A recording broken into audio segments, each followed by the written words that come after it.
Hello, and welcome to a new edition of the Advanced Projections feature News versus Noise. This edition is dated early March 2022.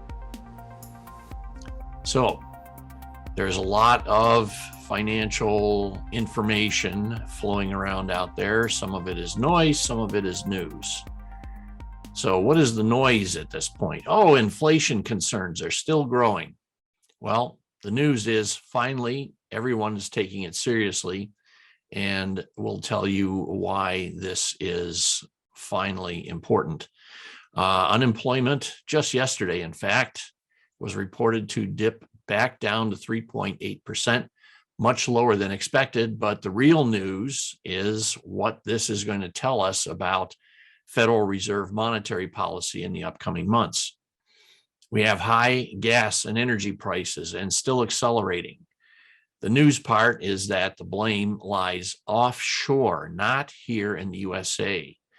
It's a supply versus demand situation. What's going on across the globe, of course, affects prices here in the United States. Stock markets were down in January and February and have begun March still in retreat. The news is what's likely to come next and why. Fourth quarter 2021 corporate earnings were very good. However, the real news is expectations going forward are not. Finally, regarding the pandemic, COVID Omicron appears to be leaving finally. The news is US COVID fatalities are still running very high, above 1,000 a day, and we will soon reach 1 million total fatalities since the pandemic began. Now, here's something that, we're facing from a lot of the people who are still pumping equities, particularly the investment bankers, the advice columns, and so forth. You got to stay the course. New equities market declines won't be going very much deeper or be very prolonged, so hang in there. In fact, the economy and the economic environment has been awash in cheap cash for 2 years almost. And much of this was being spent, especially in the last 6 months, on grossly overvalued speculations, equities, real estate, and cryptos, NFTs, that sort of stuff. So what's the background? What's deep down behind these things in the news? So the latest large dip in unemployment is due to significant workforce and employment expansions recorded up through mid-February, just before this Russian-Ukraine business started. Unemployment has returned to under 4%. So this is something that we need to pay attention to in the context of what the Fed is going to be doing next. Exploding energy prices will soon lead to predatory speculation in energy's futures markets, just as it happened before the Great Recession. In 2008, $140 per barrel oil cracked as the global economy did. Inflation adjusted, that peak price would be $180 per barrel today. We're at the 100 to 110 zone in the last few days. If you're interested in the details of what oil prices have done in the last 20 years, there's a link that we provide here from Macro Trends.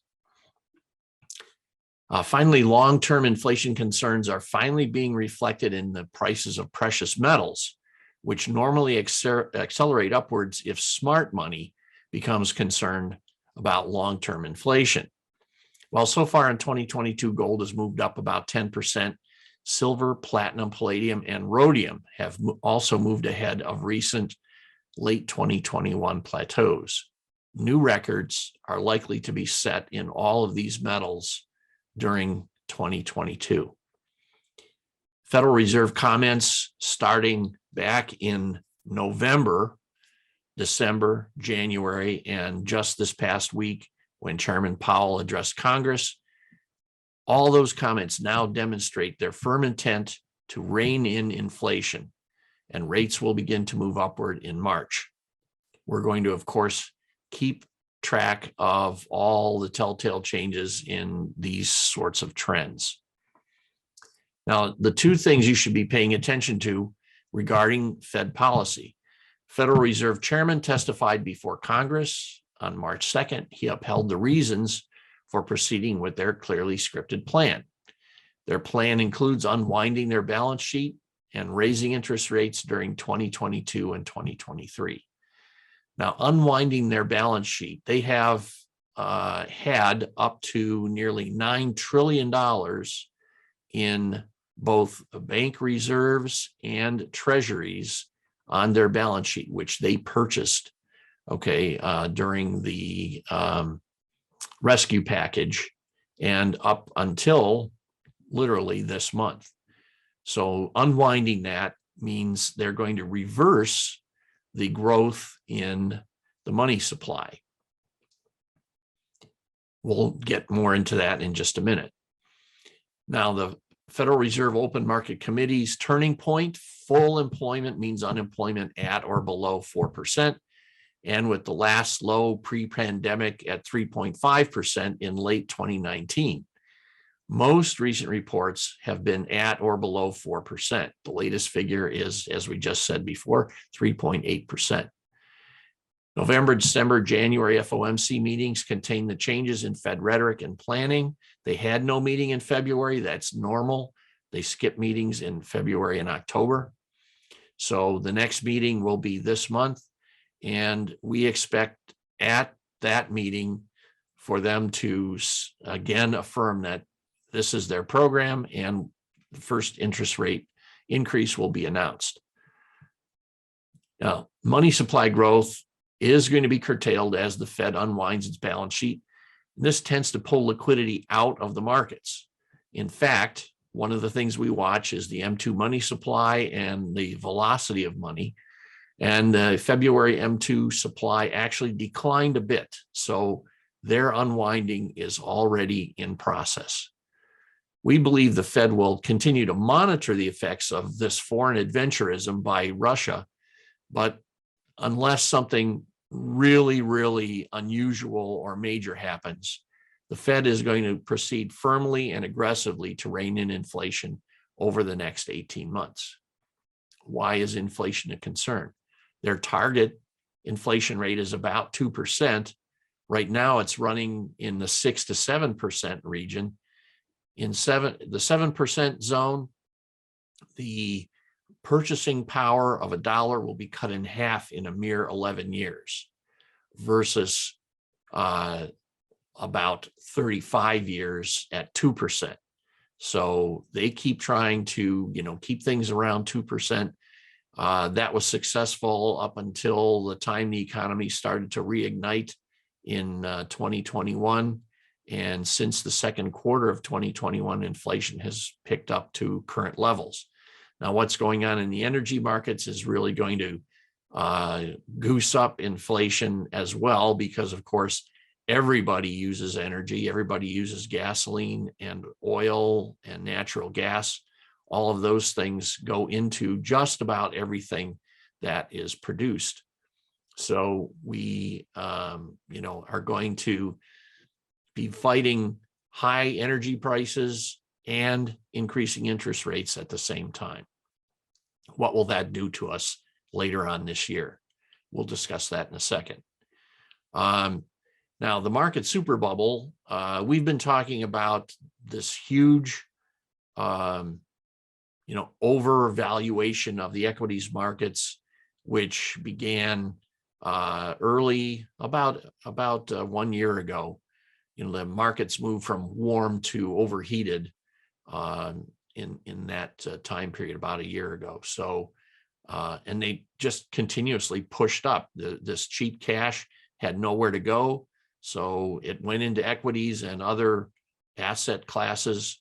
And now we're at a point where, the Fed is basically pulling the plug on this cheap cash, and it's going to start disappearing, actually. So the collapse began back in January it's going to accelerate over the next few months. And this collapse combined with inflation and high energy prices may push us into a recession relatively soon, within the next 6 to 18 months. This time, which is unusual, the equity collapse is now likely to precede the actual onset of the next recession.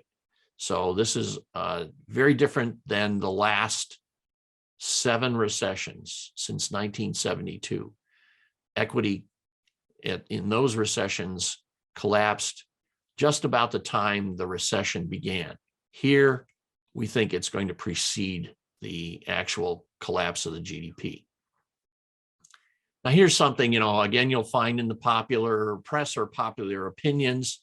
The President of the United States is responsible for currently high energy prices and high inflation. The fact is the president does not control any of the market forces which are causing inflation and high energy prices. It's supply and demand. And in this case, for energy, it's entirely driven by offshore issues. We have no shortages of any of those forms of energy, physical forms, in the United States.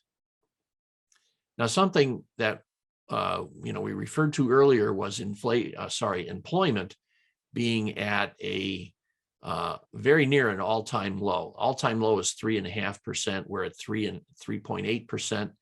And something to look at here is, okay, these gray bars, the recession periods, there's one underneath here for the recession 2020.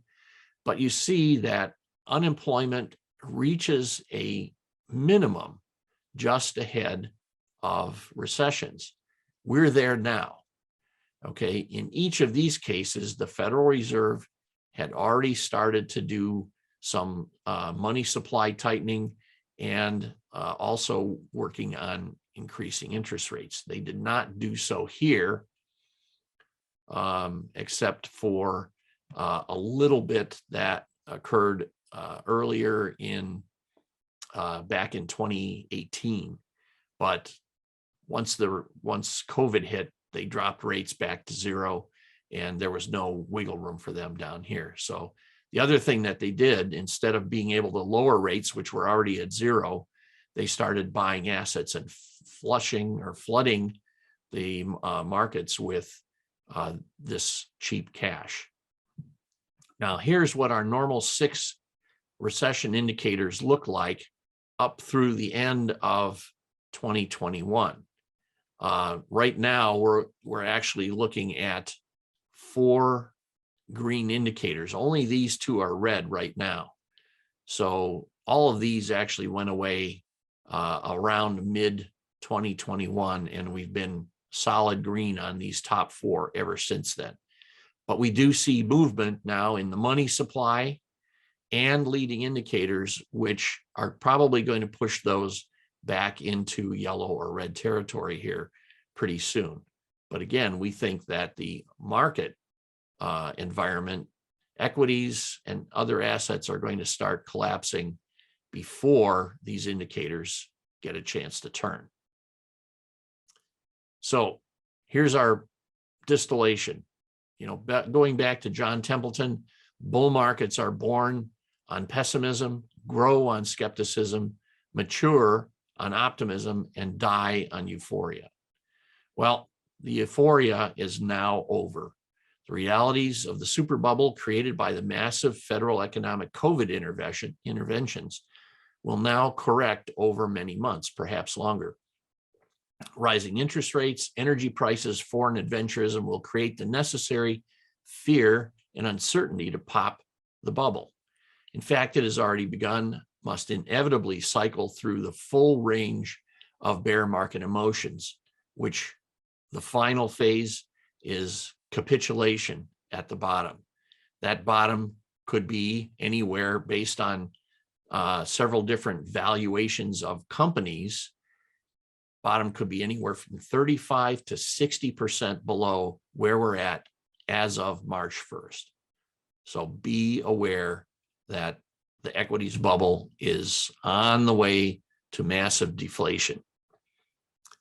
If you like what we've said here, or think it's informative, please give this video a thumbs up. Look at subscribing to our AP Newsroom YouTube channel, and take the opportunity for free access to the full member report via the first link in the description below. Join our free economy monitoring group on Facebook. Give us a like there, and please leave a comment either here in YouTube or in Facebook with your thoughts and questions. We're happy to discuss at length in those forums. So here are a few things just as reminders of what we provide at advancedprojections.com. New content continuously, every week, every month, a comprehensive report every month. We are one of the leaders in recession prediction. We published solid evidence that a recession was coming in 2020 before COVID ever became an issue. We have new blogs and updates monthly. Our service is based on analytics. There is no opinion not founded in numbers that we present, okay? We keep our research timely, and we hope that you keep coming back for more of our material. Thanks for listening. Our monthly report for March will be out in about a week, and please look for that.